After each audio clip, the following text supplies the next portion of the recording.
Vamos aqui uns poucos minutos falar sobre os mandamentos de Deus, do Senhor Jesus. Abençoe você que me ouve, seja qual for o horário que essa mensagem chegar até você. Vamos aqui pensar sobre o que o Senhor falou em João 15. Capítulo 15 de João, o nosso Salvador vai declarar que um mandamento novo vos dou, que vos ameis uns aos outros, como eu vos amei.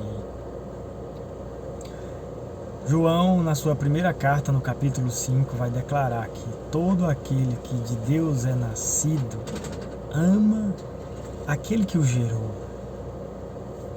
E com efeito, todo aquele que dele é gerado. Então, o amor de Deus não é como as pessoas pensam aí, que amam a Deus com um amor espírita, com um amor humano, que amam o próximo e então fazem grandes obras humanas.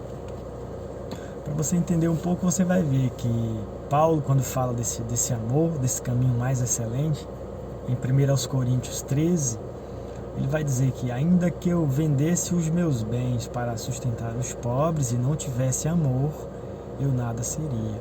Ainda que eu vendesse meus bens para darem sustento aos pobres. Então logo há uma diferença. Esse texto aí faz a gente entender que amar o próximo de forma humana não é o amor de Deus que está escrito na palavra. Se você recorre a 1 João, capítulo de número 5, você vai ver que ali ele vai declarar como que é isso. Aquele que de Deus é nascido ama a Deus e ao que de Deus também é gerado. O amor é nascer, o amor é Deus. Deus é amor. Então quando se nasce dele, você é uma parte dele. E evidentemente que ama-se uns aos outros. O mesmo Jesus vai dizer, minha mãe e meu pai, ou seja, a família de Deus, o amor, traz a mesma ideia. São esses que ouvem a palavra de Deus e a obedecem. E isso não tem nada a ver com a obediência da lei, isso não tem nada a ver com o meio religioso.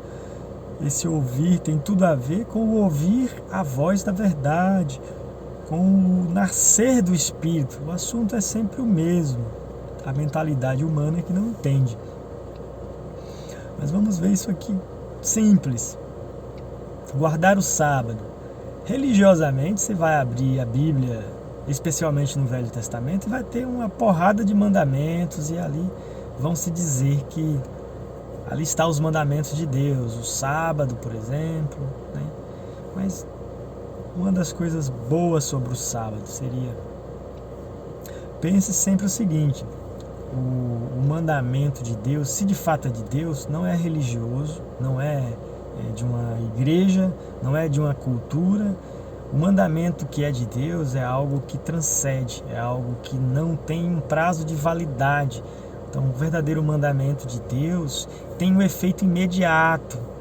Fazer um benefício ao próximo, desejar o bem para o próximo, demonstrar isso com ações, independente da crença, não vai fazer mal a ninguém. Então, é um mandamento direto de Deus, essa expressão desse amor, fazer o bem. Ou seja, a guarda do sábado, ela vai ter uma mentalidade religiosa, ou não doar sangue, como as testemunhas de Jeová, né? A guarda do sábado, como os adventistas tentam prender as pessoas. Aí vai ao pé da letra, você vai lá, tá lá escrito, mas não cai nessa. Tem um entendimento aberto para ver que, com relação ao sábado, o propósito é o que? É ter um tempo para adorar a Deus, ter um tempo para estar dedicado ao Senhor. Então há uma ideia de ter um momento, agora nesse exato momento. Tanto faz se isso é sábado, domingo. João, quando estava na ilha de Patmos, deve ter recebido aquelas revelações, talvez durante semanas ou meses. Mas lá vai resumir dizendo que foi no dia do Senhor. Não é que era num dia de sábado, todo sábado João ia ser arrebatado em espírito. Não. Então, essa ideia humana é uma ideia muito pequena, né? Então, se você para numa segunda para descansar, descanso físico e um tempo que você tem para adorar a Deus, esteja em paz. Então, a guarda do sábado, por si só, você já tem uma grande dificuldade se for nesse mecanismo humano, né? Quem garante que sábado é sábado, né? O calendário judaico, então é muita desnecessidades. Jesus simplifica e o homem complica. Há um só mandamento. E esse mandamento não é religioso. Religiosamente você vai dizer que é amar a Deus sobre todas as coisas, mas não. É amar o próximo. Amai-vos uns aos outros como eu vos amei. Esse é o mandamento novo. E o que isso quer dizer? Quer dizer que Deus está em mim, que primeiramente Deus está em mim, que eu nasci dele. E com efeito a isso eu vou amar aquele que dele é gerado. E aí tudo está num mandamento só. Há um efeito em cadeia, há um desenrolar. Né? Deus em mim, eu amo a Deus. E isso está materializado, isso está dentro de mim, logo eu vou amar o meu próximo. E amando o meu próximo, eu não vou cobiçar nada do meu próximo. Algo maravilhoso, algo não religioso, o mandamento de Deus, de forma simples, é essa: amar o próximo, amai-vos uns aos outros. Agora nós precisamos também tirar a visão ecumênica e a visão de um amor humano. Então há um novo ser criado e formado, melhor dizendo, há uma nova criatura. O ser terreno é um ser criado, é da terra. Agora existe o ser gerado, o segundo homem, o segundo nascimento.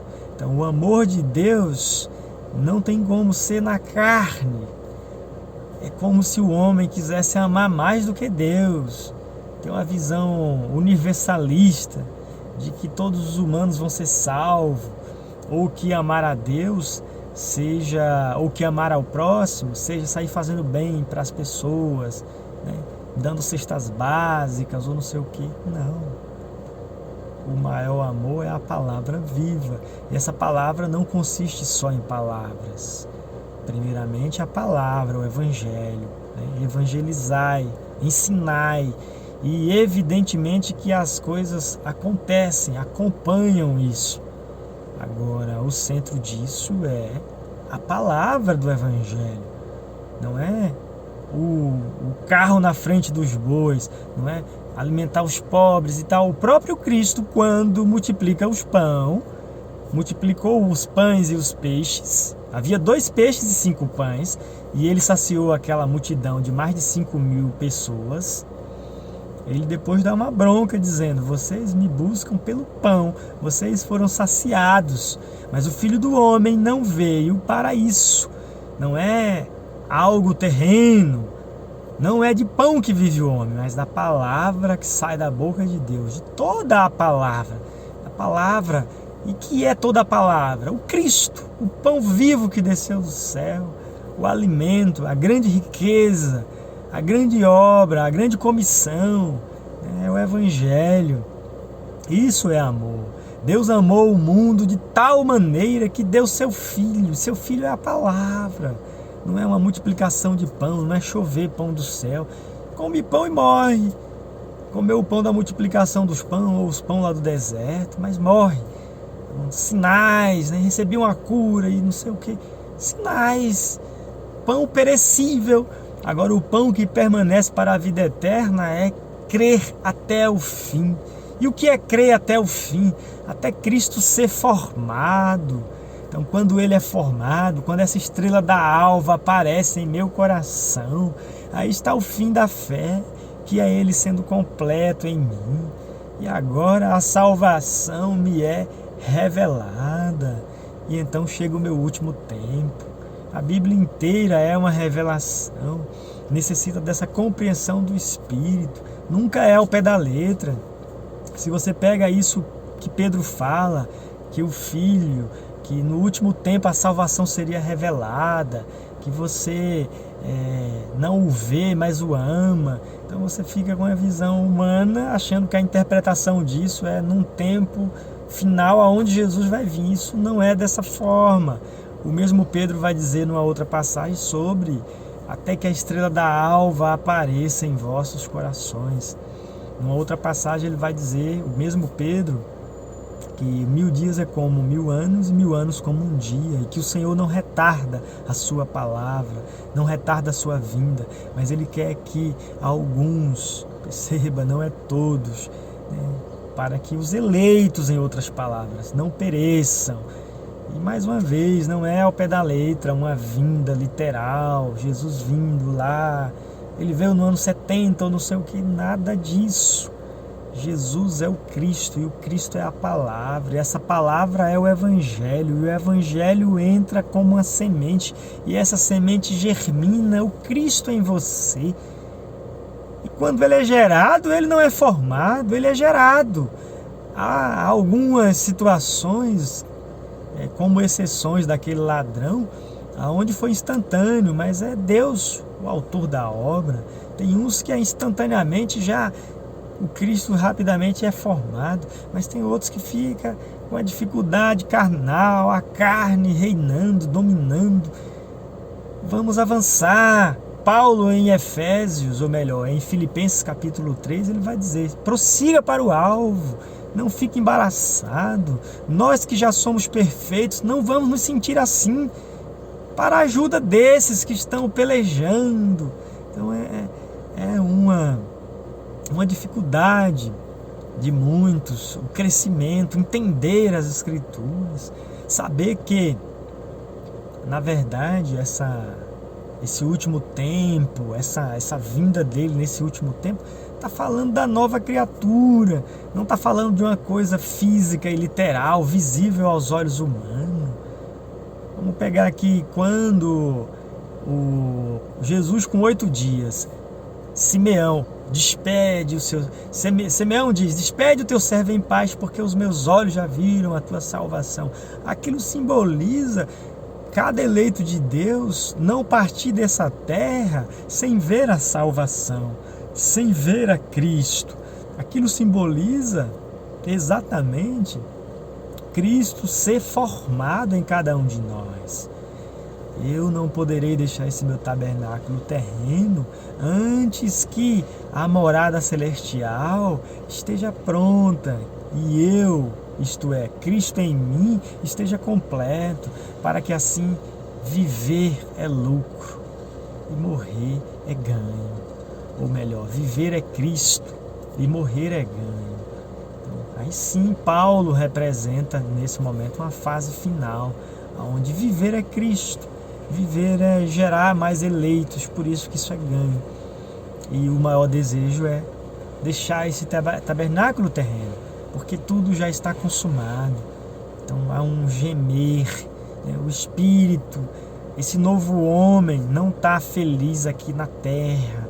Então as pessoas que ainda não alcançaram, não foram alcançadas, ainda não tem essa formação nela, é necessário que cheguemos para isso que Efésios 4:11 vai dizer: a uns é dado para apóstolos, outros para profetas, outros para evangelistas, outros para pastores, outros para doutores, para esse aperfeiçoamento dos santos. Agora, os olhos não se trata de pessoas, mas são dons. O fato de uns ter o dom pastoral, outros ter o dom de pregar, exortar, ensinar, esses dons não faz quem tem esses dons ser melhor do que quem não tem. Perceba que no corpo o maior órgão é a pele. Então, o que isso quer dizer? A maior parte dos membros de Cristo são apenas o sentido do corpo, o tato. Não vão ter essas expressões de entenderem a palavra e ensinarem. Não vão ter operações de maravilhas, mas nem por isso não são do corpo. Então o corpo é um, mas os membros são muitos. E é necessário cada um ter a compreensão da palavra para servir a Deus na sua posição. Então há uma grande confusão. Paulo corrige muito isso em Coríntios. A operação dos dons foi uma confusão em Coríntios e é muito mais agora nos nossos dias. Todo mundo, por um lado, quer ser pastor. esquece que não é só ser pastor. Então essa ideia cria denominações religiosas. O pastor, como Arão, sem um profeta, vai fazer a vontade do povo, criar bezerro de ouro, fazer toda coisa errada, que é o que acontece nas igrejas. Criam denominações aonde a palavra de Deus fica lá. E aí lá vem Moisés, lá vem alguém com espírito, trazendo a palavra.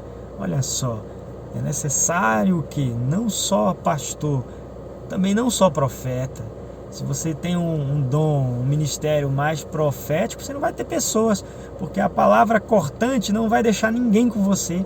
Então é necessário a operação de todos os dons, cada um no seu devido lugar.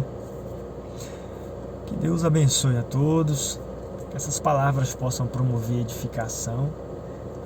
No final, fugir um pouco do tema proposto inicialmente, que é o amor de Deus, mas é isso, termino com isso, com a simplicidade de Cristo. A palavra não é simplicidade, é a maneira de Cristo resumir, né?